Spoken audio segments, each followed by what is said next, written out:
નમસ્કાર વિદ્યાર્થી મિત્રો, ધોરણ 10 ના તમામ વિદ્યાર્થીઓ ગુડ મોર્નિંગ। વ્યાકરણની અંદર આપણે એકમ 3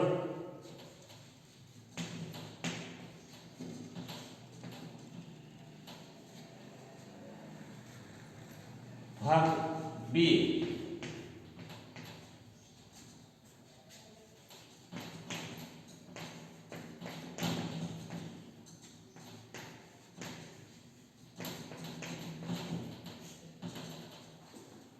वाक्य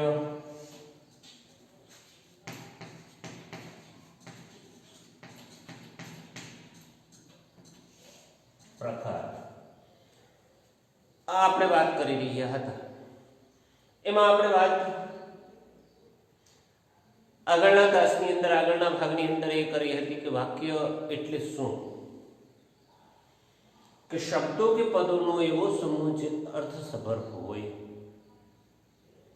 એને આપણે વાક્ય કહીએ છીએ। શબ્દો કે પદોનો એવો સમૂહ જે અર્થસભર હોય, જેની અંદરથી આપણને અર્થ મળતો હોય અથવા તો અર્થ મેળવીને કંઈક પ્રતિક્રિયા કરી શકીએ, એને આપણે સામાન્ય શબ્દોમાં વાક્ય કહીએ છીએ। વાક્ય બનાવવા માટેની પણ આપણે આગળના તાસની અંદર આગળના ભાગની અંદર વાત કરી હતી અને સૌથી પહેલી મહત્વની વાત એ કે શબ્દોને યોગ્ય ક્રમમાં ગોઠવવા જોઈએ, ખૂટતા ઘટકો ઉમેરવા, ખૂટતા ઘટકોને આપણે અનુગો તરીકે ઓળખા, નામ યોગીઓ ઉમેરવા જોઈએ જે બે પદોને જોડવાનું કામ કરે છે, એટલે કે સળંગ અર્થ આપવા માટે મદદરૂપ થાય છે। એને આપણે નામ યોગી અથવા તો અનુગ નામ આપ્યું।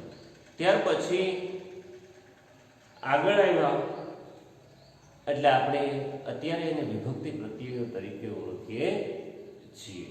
આ વાત આપણે ત્યાં સુધી કરી હતી।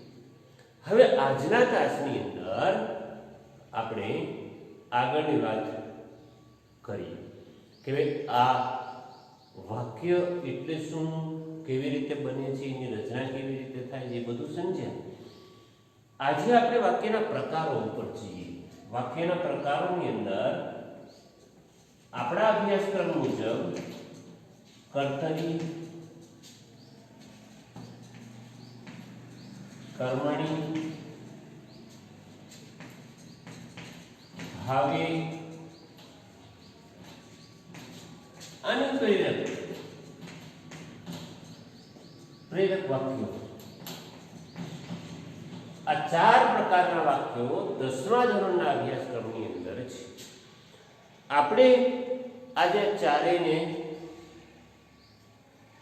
જોવાનો પ્રયત્ન કરવાનો છે। એમાં પહેલી વાત કરીએ કે વાક્યમાં સૌથી મહત્વની વાત એ છે કે ક્રિયાપદ એક બાજુ કર્તા સાથે આવે અથવા તો કર્મ સાથે પણ સંબંધ ધરાવે છે। કર્તાની સાથે ક્રિયાપદનો સંબંધ હોય અને કર્મની સાથે પણ ક્રિયાપદનો સંબંધ હોય। હવે એક વાત એ આવી વચ્ચે ક્રિયાપદ જે છે, ક્રિયાપદ કોને કહે? જે વાક્યની અંદર જે પદ દ્વારા જો વાક્યમાં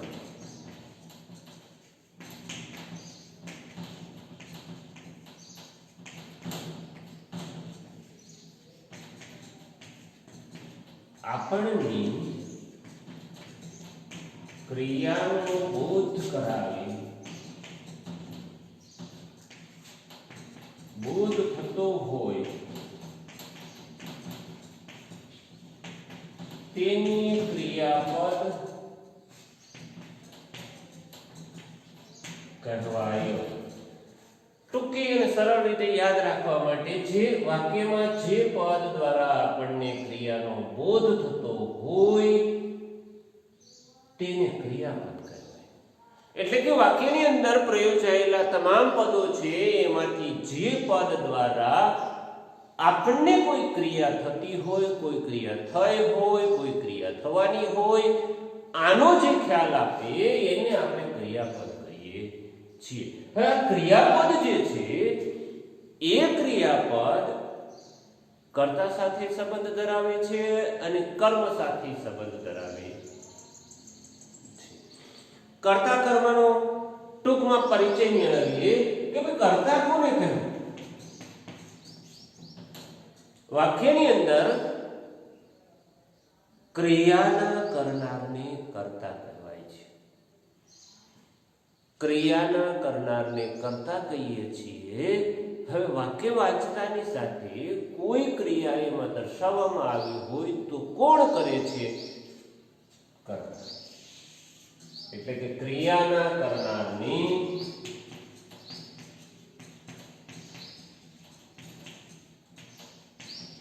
કર્તા કહે છે. આ ટૂંકી ટૂંકી પરિભાષાઓ સ્પષ્ટ કરતો જાઉં છું કે ક્રિયાના કરનારને કર્તા કહે છે. હવે બીજી વાત આવી કર્મ. કર્તા દ્વારા જે ક્રિયા કરવામાં આવે છે તેને કર્મ કહેવામાં આવે છે.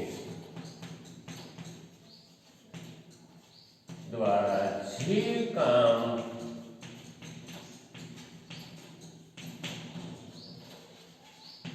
કરવામાં આવે છે તેને કર્મ કહે છે. આ ટૂંકી ટૂંકી પરિભાષાઓ એટલા માટે મૂકું છું કે આ જે શબ્દો આપણે પ્રયોજી રહ્યા છીએ એ શબ્દનો આછેરો ખ્યાલ આપણને આવે. જુઓ અહીંયા ક્રિયાના કરનારને કર્તા કહે છે. કર્તા દ્વારા જે કામ કરવામાં આવે છે તે કામને કર્મ કહે છે. ત્રણ બાબતની સ્પષ્ટતા કરી. ક્રિયાપદ, કર્તા, કર્મ. હવે આપણે એ સમજવા જઈ રહ્યા છીએ કર્તરી વાક્ય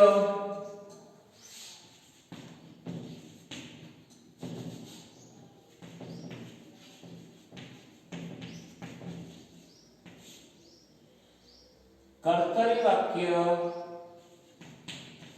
કોને કહેવું. આ બાબત આપણે સમજવા જઈ રહ્યા છીએ. એની પરિભાષા એવા પ્રકારની આપણે કરી શકીએ કે જે વાક્યની અંદર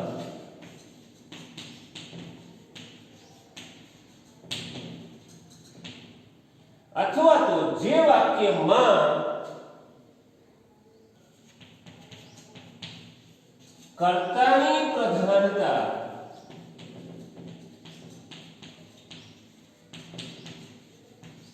દર્શાવી હોય તે વાક્ય ને કર્તરી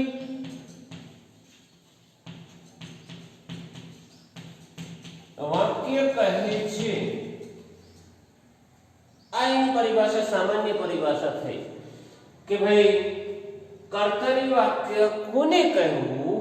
જે વાક્યની અંદર કર્તાની પ્રધાનતા દર્શાવી હોય તે વાક્યને કર્તરી વાક્ય કહે છે.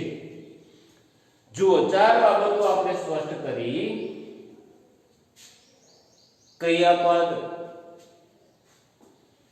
પછી કર્તા કોને કહેવું, કર્મ કોને કહેવું અને કર્તરી વાક્ય કોને કહેવું. ચાર બાબતોની ફરી પાછી એકવાર ટૂંકમાં સમજ મેળવીએ. ક્રિયાપદની વાત આવી કે વાક્યની અંદર ક્રિયાપદ કર્મ કર્તા સાથે પણ સંબંધ ધરાવે છે, કર્મ સાથે પણ સંબંધ ધરાવે. એટલે ક્રિયાપદની પહેલી વાત કરી. ક્રિયાપદ કોને કહેવું કે વાક્યની અંદર જે પદ દ્વારા આપણને ક્રિયાનો બોધ મળતો હોય તે પદને ક્રિયાપદ તરીકે ઓળખવામાં આવે છે. પછી ક્રિયા થતી હોય તોય ભલે, ક્રિયા ચાલુ હોય તોય ભલે, ક્રિયા થઈ ચૂકી હોય તોય ભલે, ક્રિયા થવાની હોય તો પણ ભલે, ક્રિયા સ્પષ્ટ કરે એને ક્રિયાપદ કહેવાય. બીજી વાત એ જોઈ કે ક્રિયાપદ કર્તા સાથે પણ સંબંધ ધરાવે છે. કર્તા કોને કહેવું એ આપણે મગજમાં તાજું કરવું પડે. ક્રિયાનો કરનારો કર્તા છે. જેના દ્વારા ક્રિયા કરવામાં આવે છે એ ક્રિયા કરનાર, ક્રિયા થવાની હોય, ક્રિયા થઈ રહી છે, ક્રિયા થઈ ચૂકી છે, ક્રિયાનો કરનારો કર્તા છે. ત્રીજી વાત કર્મ કોને કહેવું? તો કર્તા દ્વારા જે કામ કરવામાં આવ્યું છે, થઈ ચૂક્યું છે, થવાનું છે, એનું કર્મ છે.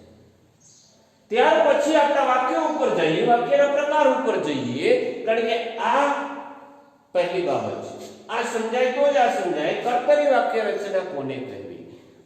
જે વાક્યની અંદર કર્તાની પ્રધાનતા હોય, એટલે કે પ્રમુખતા હોય, એટલે કે કર્તાનું મહત્વ હોય, એવી વાક્ય રચનાને કર્તરી વાક્ય રચના કહે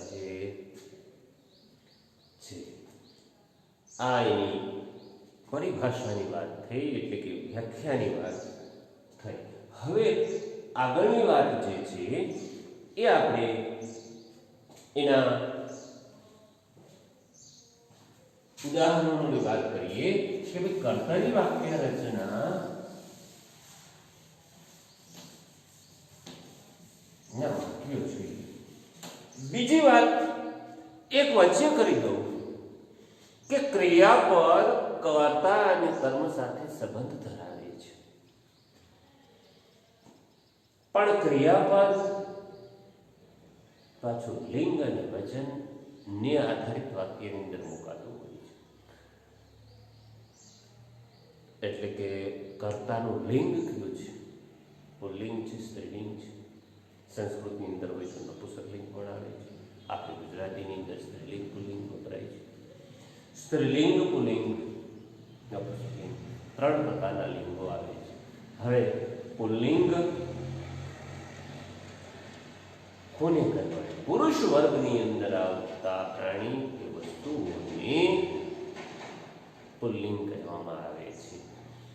સ્ત્રી વર્ગની અંદર આવતા પ્રાણી કે પશુ કે કોઈ પણ વસ્તુઓ જે છે તેને સ્ત્રીલિંગ કહેવાય છે. પુરુષ વર્ગ કે સ્ત્રી વર્ગની અંદર જે વસ્તુ કે જે પ્રાણી નથી આવતા એની નપુંસકલિંગની અંદર આપણે સમાવેશ કરીએ છીએ. આ લિંગની સ્પષ્ટતા થાય. હવે જ્યારે વાક્યની અંદર તમે કર્તા તમે મૂકો છો, જે પ્રયોજનો છે કર્તા એના લિંગ અનુસાર જ હંમેશા ક્રિયાપદ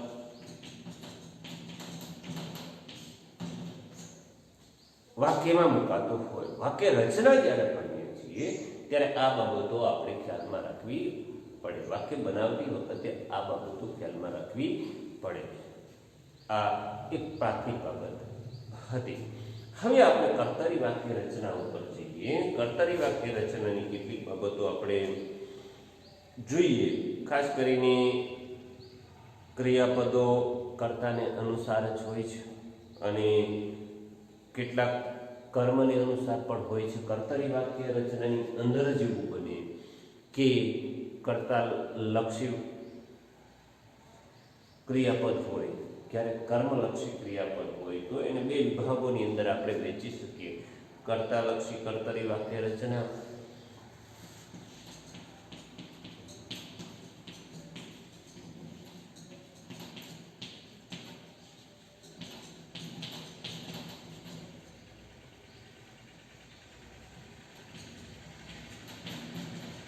બીજી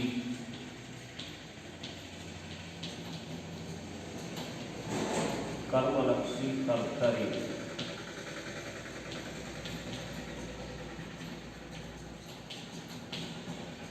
કર્મલક્ષી કર્તરી વાક્ય રચના. એટલે કે કર્તરી વાક્ય રચનાની અંદર પણ બે વિભાગો છે. કર્તાલક્ષી કર્તરી વાક્ય રચના, કર્મલક્ષી કર્તરી વાક્ય રચના. કર્તાલક્ષી કર્તરી વાક્ય રચનાના ઉદાહરણો જોઈએ તો આના ઉદાહરણો પહેલા જોઈએ. કર્તરી કર્તાલક્ષીના જોઈએ.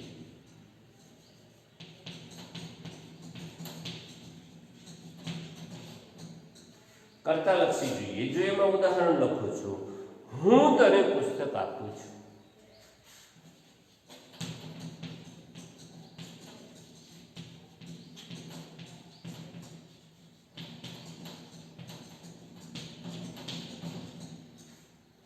હું તને પુસ્તક આપું છું. બીજું વાક્ય લખું છું, મેં તને પુસ્તક આપ્યું.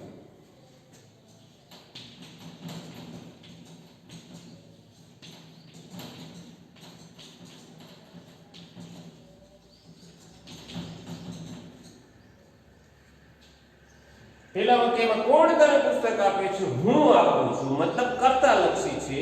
આપનાર વ્યક્તિનું મહત્વ છે. મેં તને શું આપ્યું? પુસ્તક. મતલબ કર્મ. કર્મલક્ષી કર્તરી વાક્ય રચના છે. આ કર્તાલક્ષી વાક્ય રચના છે. બીજું ઉદાહરણ જોઈએ. તું મને પુસ્તક આપે છે.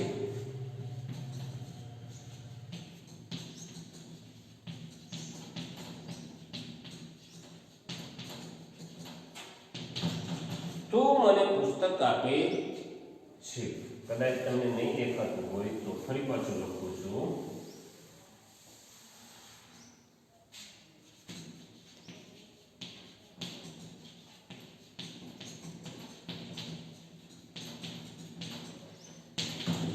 તું મને પુસ્તક આપે છે. તું મને શું આપે છે? તો પુસ્તક. મને શું આપે છે તું? કર્તાલક્ષી એટલે કર્તાની મહત્તા દર્શાવી છે. તે મને પુસ્તક આપ્યું. બીજું વાક્ય છે.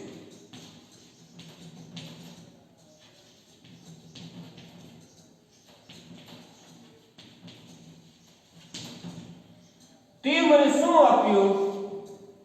પુસ્તક. અહીંયા કોણ મને પુસ્તક આપે છે? તું. તે મને શું આપ્યું? પુસ્તક. કર્મલક્ષી કર્તરી વાક્ય રચના છે.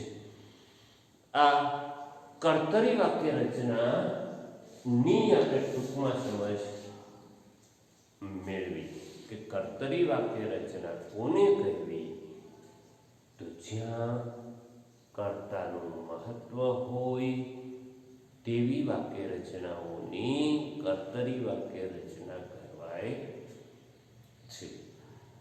કર્તા મહત્વનું સ્થાન ધરાવતું હોય, કર્તાનું મહત્વ વધારે હોય તે પ્રકારની વાક્ય રચનાને કર્તરી વાક્ય રચના કહે છે. હવે તમારે આમાંથી પરિવર્તન કરવું હોય તો પરિવર્તન એટલે કર્તરી વાક્ય રચનાને કર્મણી વાક્ય રચનામાં ફેરવવી હોય, રૂપાંતર સાથે સાથે કરતું જવું હોય તો જ્યાં કર્તાનું મહત્વ છે એની જગ્યાએ તમારે કર્મનું મહત્વ સ્થાપિત કરવું પડે. એ રીતે તમારે પદોની ફેરબદલી કરવી પડે. આ થયું વાક્ય રૂપાંતર એટલે કે વાક્ય પરિવર્તન. કર્તરી વાક્ય રચનાની અંદરથી તમારે કર્મણી વાક્ય રચના બનાવવી હોય તો તમારે કર્મનું મહત્વ સ્પષ્ટ કરવું પડે. આ થઈ કર્તરી વાક્ય રચનાની વાત ટૂંકમાં. હવે બીજો પ્રકાર જે આપણો છે તે છે કર્મણી વાક્ય રચના. હવે જુઓ, કર્મણી વાક્ય રચનાની અંદર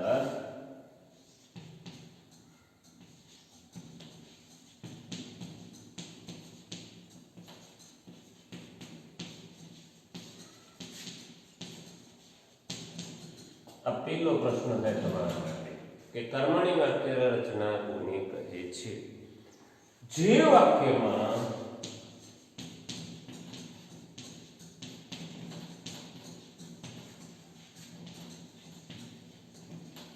પ્રધાનતા હોય, કર્મની પ્રધાનતા હોય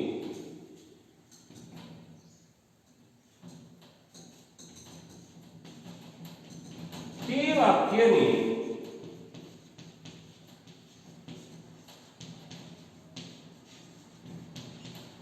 કર્મણી વાક્ય કહે છે.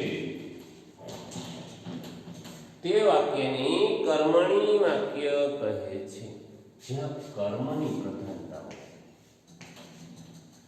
કામ કોણે કર્યું છે, કરનાર કોણ છે મહત્વનું નથી, કામનું મહત્વ હોય. કામ મહત્વનું છે ત્યાં કર્મની પ્રધાનતા થઈ છે એવું કહેવાય. કર્મ થયું છે, નથી થયું, થવાનું છે, એની મહત્તા દર્શાવી હોય વાક્યની અંદર, તેવી વાક્ય રચનાને કર્મણી વાક્ય રચના કહે છે. પહેલા વાક્યનો પ્રકાર જે જોઈએ કર્તરી વાક્ય રચના જોઈ, એટલે કે એમાં આપણે કર્તાનું મહત્વ જોયું. આમાં કર્મનું મહત્વ છે, વ્યક્તિનું મહત્વ નથી. વ્યક્તિ દ્વારા થતા કામનું મહત્વ છે, અને કામ મહત્વનું છે એટલે કે કર્મ મહત્વનું છે. કર્મની પ્રધાનતા જે વાક્યની અંદર દર્શાવી હોય એ કર્મણી વાક્ય રચના. એના ઉદાહરણો જોઈએ.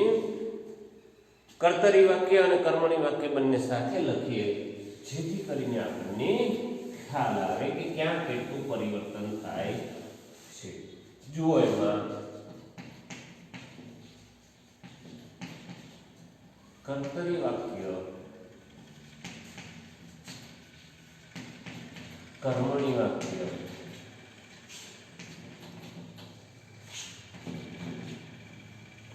જુઓ એમાં હું કવિતા ગાઉં છું.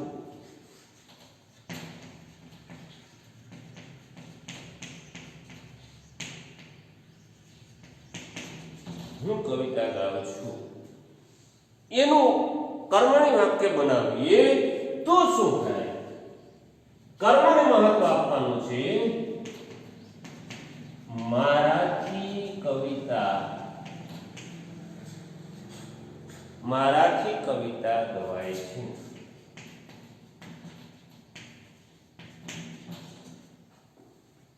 કોણ કવિતા ગાય છે? હું કવિતા ગાઉં છું.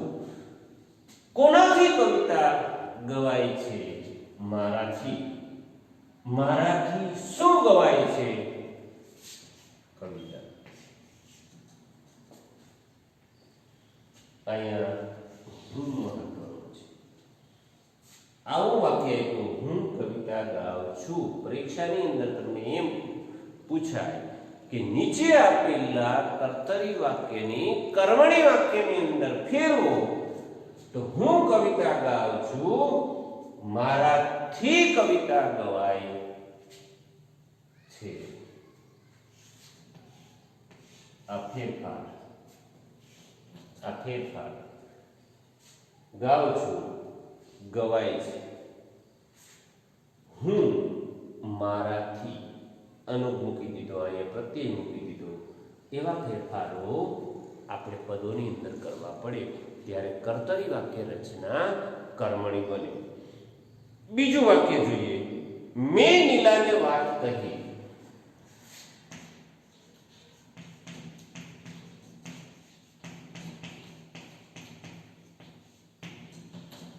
કોણે વાત? નીલાને કોણે વાત કરી?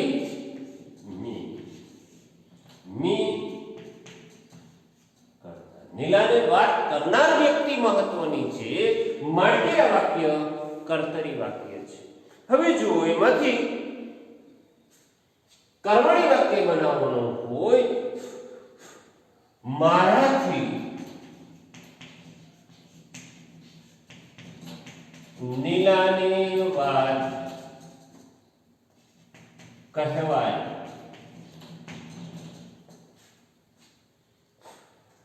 મારાથી નીલાને વાત કહેવાય. આ ફેરફાર કરવા પડે. આટલા તફાવતો આપણે કરતા છીએ તો કર્તરી વાક્યમાંથી કર્મણી થાય, કર્મણીમાંથી કર્તરી કરવાનું થાય તો ઉલટું ચાલવાનું. આ દૂર કરી અને મારાથીની જગ્યાએ મેં નીલાને વાત કહી. મારાથી નીલાને વાત કહેવાય ની જગ્યાએ મેં નીલાને વાત કહી. સીધું અને સાદું સરળ આપી દેવાનું. ત્રીજું વાક્ય જોઈએ.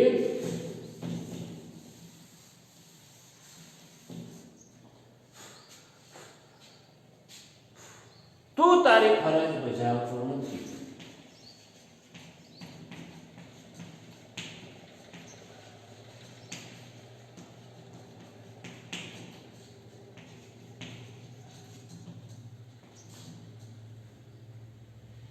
એના પરથી કર્મણી વાક્ય બનાવો. તારાથી તુની જગ્યાએ તારાથી તારી ફરજ બજાવાતી નથી. આ થયું કર્મણી વાક્ય. તું તારી ફરજ બજાવતો નથી, એના પરથી કર્મણી વાક્ય બનાવ્યું. તારાથી તારી ફરજ બજાવાતી નથી. અહીંયા તારી ફરજ બજાવતો નથી. કોણ નથી બજાવતો? તું કોણ છે? કર્તા છે, એટલે કે કર્તાનું મહત્વ છે. અહીંયા તારાથી શું બજાવાતું નથી? ફરજ નથી બજાવાતી, અને એ છે કર્મ. એટલે કે કર્મની પ્રધાનતા છે. કર્મ ગુણ હોય છે, અહીંયા પ્રધાન હોય છે. અહીંયા કર્તા મહત્વનો હોય છે, અહીંયા કર્તા ગુણ બની જતો હોય છે. મહત્વનું કર્મ બની જતું હોય છે. આ વાત સ્પષ્ટ રીતે જો સમજી શકીએ તો કર્તરી વાક્ય રચનાની અંદરથી કર્મણી વાક્ય રચના બનાવવી બિલકુલ અઘરી નથી, એકદમ સહજ છે. ત્યાર પછી ત્રીજો પ્રકાર જે છે ભણવાનો આપણે, એ છે ભાવે વાક્ય રચના. અભ્યાસક્રમમાં આવે છે ત્રીજા નંબરનો પ્રકાર ભાવે વાક્ય રચના. ભાવે વાક્ય રચના એને સમજવાનો પ્રયત્ન કરીએ.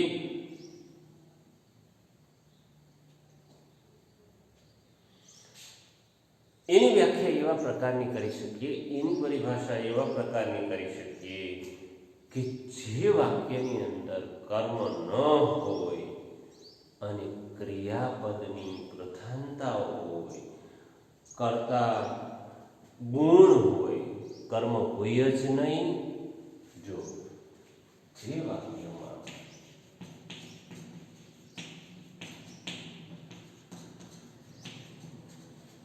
કર્મ હોય જ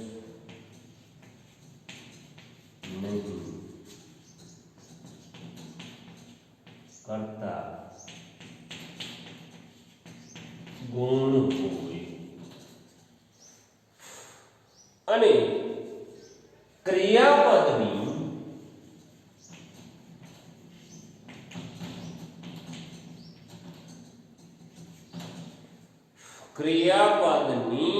પ્રમુખતા પ્રકટ થતી હોય,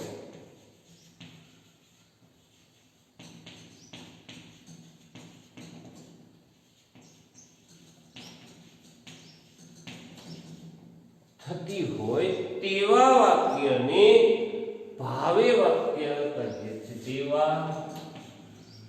તે વાક્યને ભાવે વાક્ય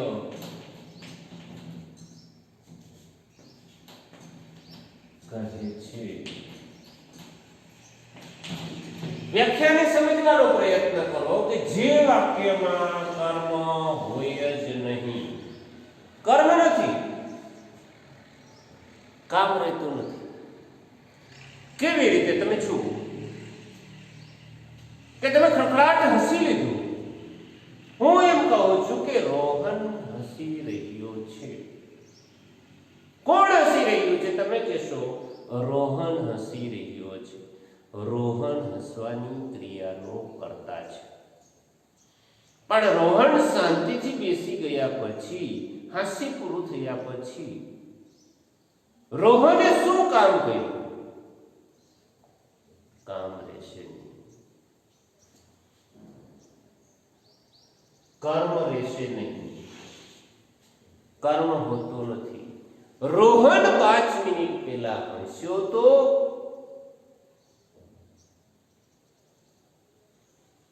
એ સાબિત નહીં કરી શકતી.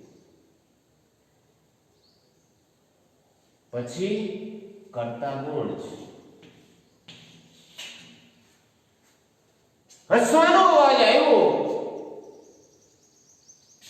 કોણ હશે એમ કર્તા કોણ છે અને ક્રિયાપદ મહત્વનું છે. હસવાની ક્રિયા થઈ એની પ્રમુખતા છે કે વર્ગની અંદર કોણ હશે. હસવાની ક્રિયા જે થઈ રહી છે એ મહત્વનું હોય ત્યારે ભાવે વાક્ય રચના બનતી હોય છે.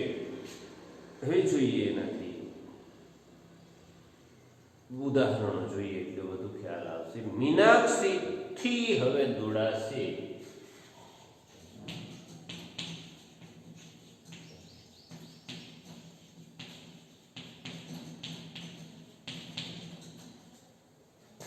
કોનાથી હવે દોડાશે? તો મીનાક્ષીથી દોડાશે. માત્ર કર્મ નથી. મીનાક્ષી દોડી નથી એટલે મીનાક્ષી બે નદી દોડ્યા નથી એટલે કર્મ કાંઈ થયું નથી. મીનાક્ષીથી હવે દોડાશે એટલે હજુ તો ક્રિયા થઈ પણ નથી. પણ મહત્વનું શું છે? દોડાશે. કોનાથી દોડાશે? મીનાક્ષીથી. એટલું બધું મહત્વનું નથી. મહત્વનું શું છે? દોડાશે. અને દોડાશે શબ્દ દ્વારા દોડાશે શું છે? ક્રિયાપદ. ક્રિયાપદનું જે મહત્વ હોય એવી વાક્ય રચનાને ભાવે વાક્ય રચના કહે છે. હવે જુઓ બીજું વાક્ય લખો. તારાથી હસાઈ. આ હસાઈ જે છે એ ક્રિયાપદ છે. તારાથી હસાયું. હસવાની ક્રિયા પૂરી થઈ. કર્મ છે નહીં. અહીંયા પણ કર્મની ગેરહાજરી છે. અહીંયા પણ કર્મની ગેરહાજરી છે. કારણ કે તમે રસોઈ બનાવો છો તો રસોઈ સામે પડી છે એનો અર્થ એવો થયો કે તમે રસોઈ બનાવી છે. એ બનેલી રસોઈ એ તમારું કર્મ છે. તમે ગૃહ કાર્ય કરો છો અને નોટ લખેલી પડી છે એ તમારું કર્મ છે. અહીં એવા કર્મની ગેરહાજરી છે. કર્મની ગેરહાજરી છે. કર્તાનું મહત્વ નથી. ક્રિયાપદનું મહત્વ હોય તેવી વાક્ય રચનાને ભાવે વાક્ય રચના કહે છે. ત્રીજું વાક્ય લખો. મારાથી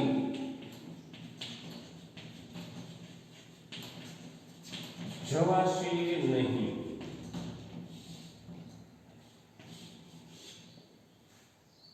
મારાથી જવાશે નહીં. જવાશે નહીં એટલે જવાની ક્રિયા મહત્વની છે. કોનાથી નહીં જવાય? મારાથી. આનું મહત્વ નથી પણ મહત્વ આનું છે. મારાથી જવાશે નહીં.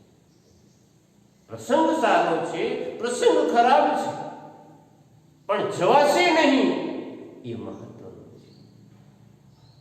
ક્રિયા જે છે એટલે કે ક્રિયાપદ જે છે મહત્વનું છે. આવી વાક્ય રચના હોય એને ભાવે વાક્ય રચના કહે છે. એટલે કે કર્મ હોતું નથી, ક્રિયાપદ ગુણ હોય.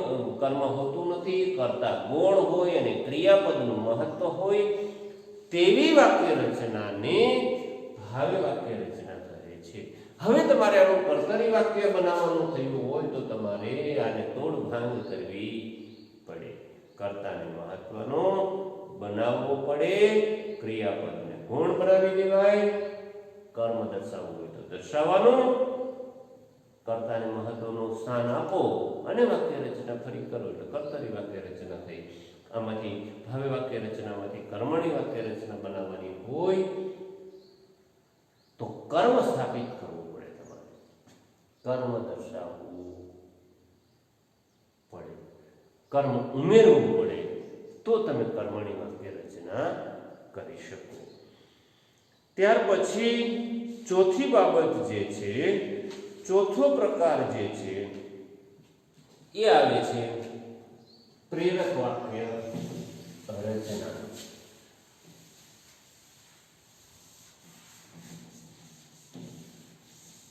એ પણ ટૂંકમાં ઝડપથી જોઈ જઈએ.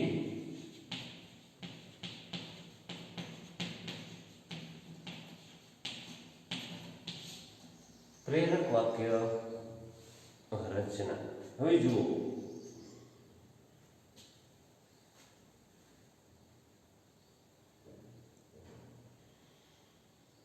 વાક્યની અંદર ક્રિયાપદનું કર્તા એટલે કે વાક્યમાં કર્તા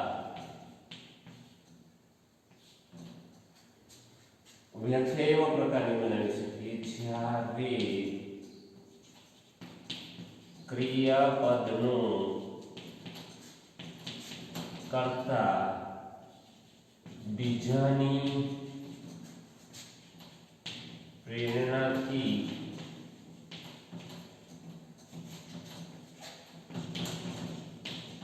ક્રિયા કરે ત્યારે તેવા વાક્યને પ્રેરક વાક્ય કહે છે. પ્રેરક વાક્ય રચના કોને કહેવી કે બીજા જ્યારે પ્રેરણા આપે અને કરતા ક્રિયા કરે એવો જે વાક્યની અંદર સ્પષ્ટ કરવામાં આવ્યું હોય તેવી વાક્ય રચનાને પ્રેરક વાક્ય રચના કહે છે. એટલે કે વાક્યની અંદર પ્રેરક કર્તાને પણ દર્શાવ્યો હોય છે. કોઈએ પ્રેરણા આપી હોય એને પણ વાક્યની અંદર દર્શાવવામાં આવ્યો હોય. જોઈએ, જેમ કે માતા કાનનને દૂધ પાય છે. ઉદાહરણ જોઈએ, માતા કાનનને દૂધ પાય છે. માતાની પ્રેરણા આપનાર કરતા જે છે, પ્રેરક કરતા દર્શાવવામાં આવ્યું નથી, પણ પ્રેરક કરતા છે માતાની એ કામ કોઈક દ્વારા સોંપવામાં આવ્યું છે. પિતા સુરેશને રમાડે છે.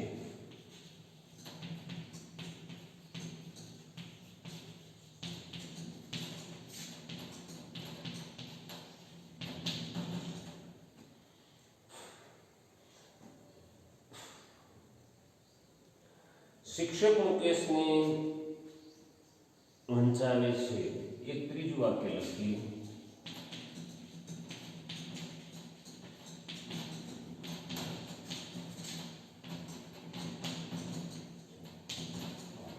આ ત્રણ સાદા વાક્ય મેં તમારી સામે મૂક્યા છે અને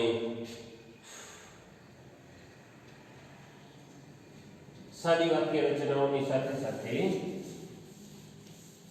બીજી પ્રેરક વાક્ય રચના તમારી સામે મૂકતો જાઓ ને તો સમજાય વધારે. સાદી વાક્ય રચના જોઈએ પહેલા.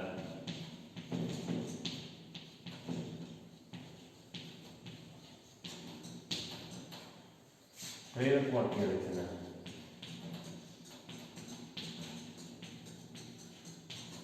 જુઓ, બંને સાથે લખીએ જેથી કરીને સમજવામાં આપણને સારું રહે. ખ્યાતિબેનને વૈશાલીને આમંત્રણ આપ્યું. એક વાક્ય રચના છે. ખ્યાતિ બહેને વૈશાલીને આમંત્રણ આપ્યું.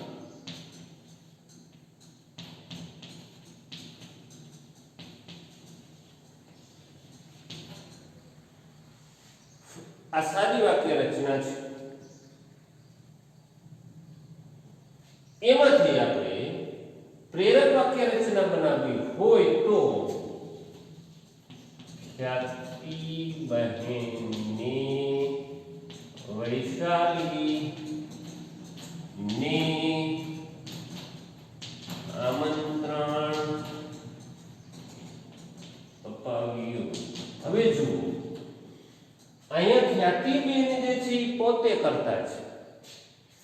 અહીંના ખ્યાતિબેન અહીંયા ખ્યાતિબેન પોતે કામ કરે છે એટલે કર્તા પોતે કામ કરે છે.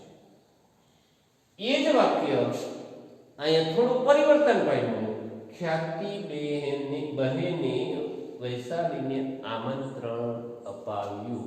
એટલે ખ્યાતિબેને યાદી બનતી હોય અથવા તો કાર્ડ બીજાને આપી દીધું હોય અને અથવા તો નોંધ કરાવી હોય કે વૈશાલીને આમંત્રિત કરવાની છે. એટલે પ્રેરણા આપનાર કરતા કોણ છે? પ્રેરક કરતા ખ્યાતિબેન. વૈશાલીને આમંત્રણ અપાવ્યું. ક્રિયા કરનારો કોઈ છે પણ ક્રિયા કરાવનાર જે છે પ્રેરક કરતા ખ્યાતિબેન છે. એટલે પ્રેરક કરતા ઉમેરવું પડે પ્રેરક વાક્ય રચનાની અંદર. હવે જુઓ બીજું વાક્ય. મિહિરે રંજુને કહ્યું.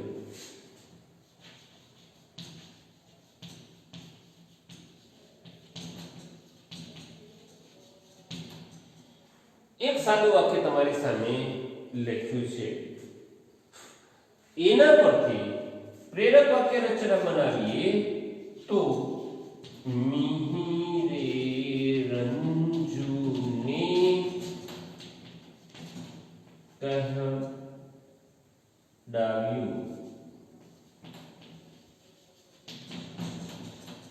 કહ્યું હતું એની જગ્યાએ કહેવડાવ્યું થયું. મિહિરે રંજુને કહ્યું. મિહિર સીધો કહેવાની પ્રક્રિયા કરે છે. અહીંયા મિહિર શું બની જાય છે? પ્રેરક કરતા.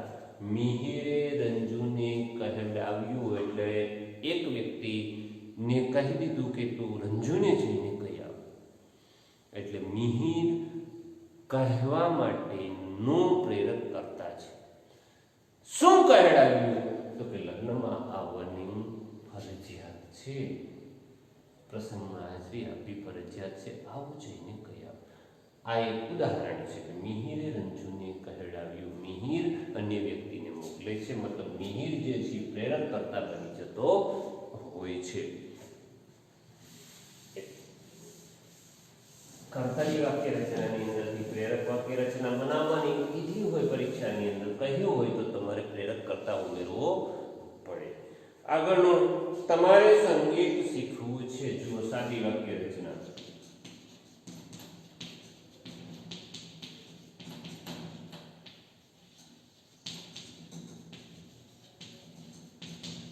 તમારે સંગીત શીખવું છે. એ સાદી વાક્ય રચના જુઓ. શીખવું છે આવો પ્રશ્ન છે. એમાંથી પ્રેરક વાક્ય રચના બનાવવું હોય તો કેવી રીતે પ્રેરક વાક્ય બને? તમારે સંગીત શીખવવું છે. તમારે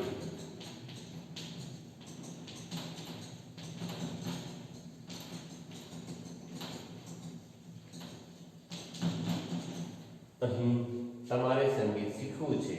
તમારે સંગીત શીખવવું છે. આ કર્તા જે છે પ્રેરક કર્તા બની જતો હોય. કર્તરી વાક્ય રચના એટલે કે સાદી વાક્ય રચના, કર્તરી વાક્ય રચના હોય એમાં કર્તાનું મહત્વ હોય, આમાં પ્રેરક કર્તાનું મહત્વ હોય. એવી વાક્ય રચનાને પ્રેરક વાક્ય રચના કહે છે.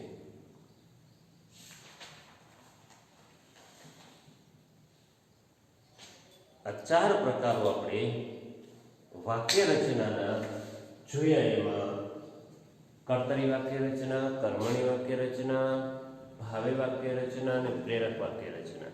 આજના આ ભાગ 2 ની અંદર આપણે આ ચાર પ્રકારો આપણા અભ્યાસક્રમની અંદર આવતા હતા તે જોઈએ. વિદ્યાર્થી મિત્રો, ગુજરાતીની અંદર ખૂબ લંબાણથી આપેલું છે. એક વખત આ એકમ આખું વાંચન કરી જજો. ન સમજાય તો ફરી પાછો મારો સંપર્ક કરવા નમ્ર વિનંતી કરું છું. આજના આ ભાગને અહીંયા રોકું છું.